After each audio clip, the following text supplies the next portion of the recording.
va parler body language. On l'a vu avec toi, Yann. Mardi, c'était la journée nationale des aidants.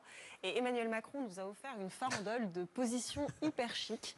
Position 1, jambe droite tendue. Position 2, main ballante entre les cuisses. Position 3, je me tourne les pouces. Et la dernière position, sa préférée, le manspreading, jambes très écartées face à deux femmes qui, elles, se tiennent correctement. C'est ça mon point. Dernièrement, excusez-moi. Je vais devoir filer, madame.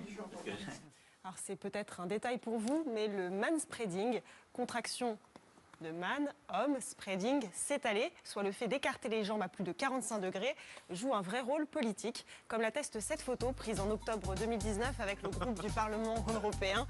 Macron est celui qui a le plus grand écartement, cocorico, mais c'était rien comparé à ses rencontres avec Trump, un vrai concours. 2017, ça passait encore, on était sur un 45 degrés. I will just say a few words in French for French people here. En 2018, on cède avec les mains. En 2019, il a fait énormément de progrès avec un angle à 90 degrés.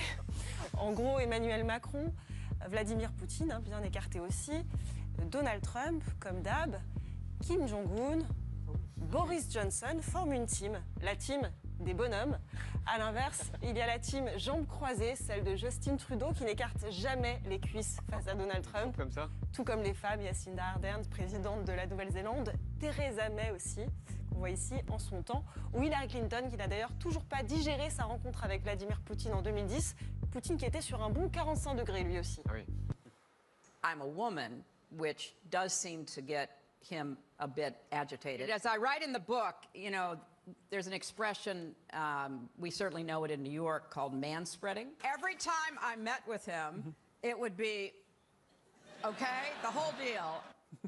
Le manspreading, on a l'impression que c'est un concept moderne inventé par d'affreuses féministes, mais en fait c'est juste du savoir-vivre qui s'est appliqué dès l'origine au transport en commun. En 1836, le Times publie l'Omnibus Law qui liste les règles de civilité à suivre dans les omnibus. Et la règle numéro 5, c'est « Gardez vos cuisses droites, évitez d'écarter vos jambes à plus de 45 degrés pour ne pas occuper deux sièges à la fois ».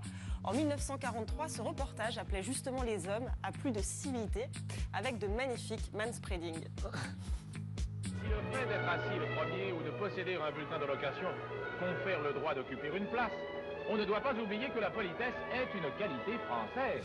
Mais le mot manspreading est réellement apparu à New York en 2014. Les femmes se sont plaintes et il y a eu une campagne de sensibilisation dans le métro avant d'arriver à Madrid en 2017, ville qui a décidé aussi d'interdire cette pratique.